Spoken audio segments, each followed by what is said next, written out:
Hi, friends, it's Maddie from Seven Moons Healing, and here's your collective card conversation of the day. Remember to take what resonates and what doesn't, leave it behind. No judgment here. The first card that came out was the Beloved card, Radical Acceptance. Who's ready for love? Who's ready for love? And this card is not really just about intimacy love, it's about friendships. It's about finding your community. It's about maybe you're done being lonely. Maybe you have taken a break because you needed to.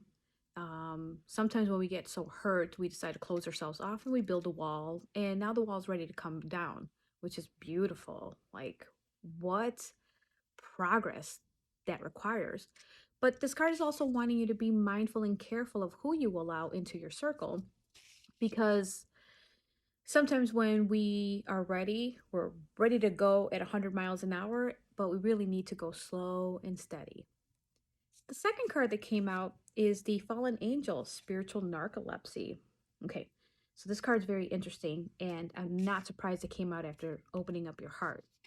So, this is a person who, right off the bat, is a very loving person. Like, they have high energy, they are 100% in everything. They're positive, they're well liked, they are willing to go above and beyond, even spreading themselves. There's some even spreading themselves almost too thin. But when you carry that kind of love and energy, there could be some envy and there could be people taking advantage of you. And there could also be people who are trying to come through as a companion, but then they won't commit to a date, a phone call, a text. It could be a person that also appears like they're your friend and then they're not. They want what you have.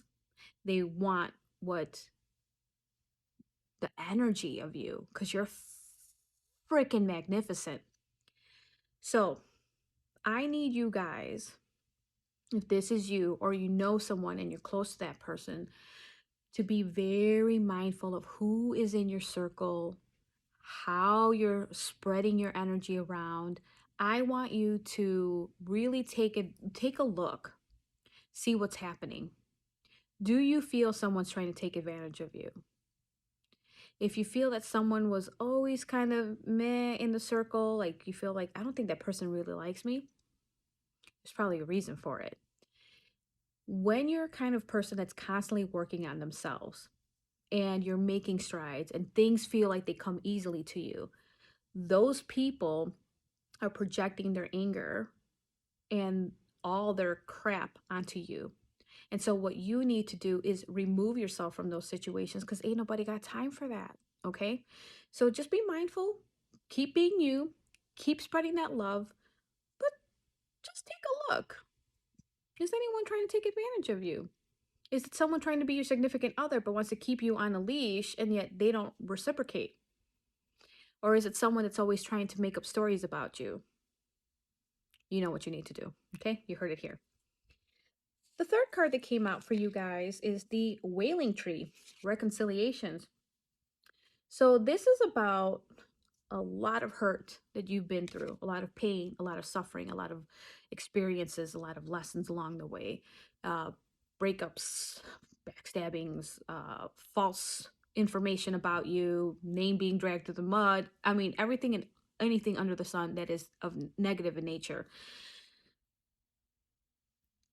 You cannot bypass the grieving process. You cannot avoid having to deal with those emotions. Some of us try to stay super busy so that we don't have time to think about it. But the more that you do that, the more it's stored in your body, and then it's going to come back later and probably come back harder because your immune system is down.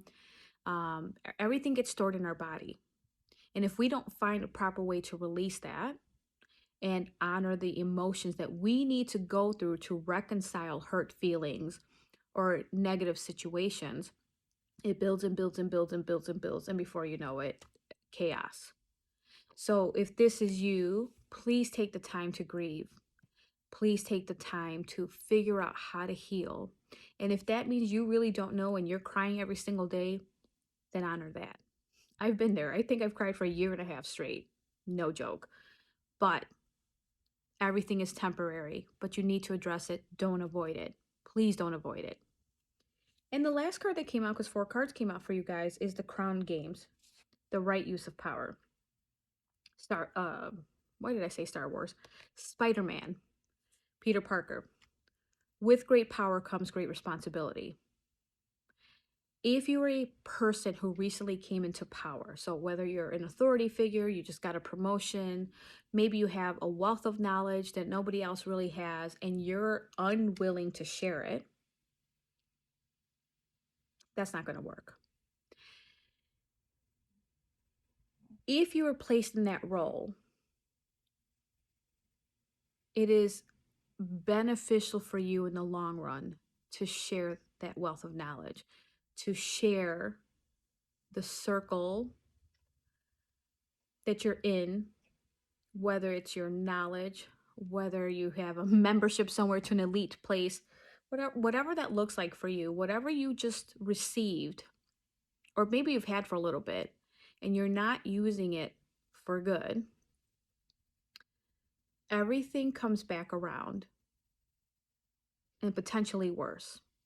So what you really want to do is be mindful that your ego, your arrogance is not getting in the way, and always come from a place of good.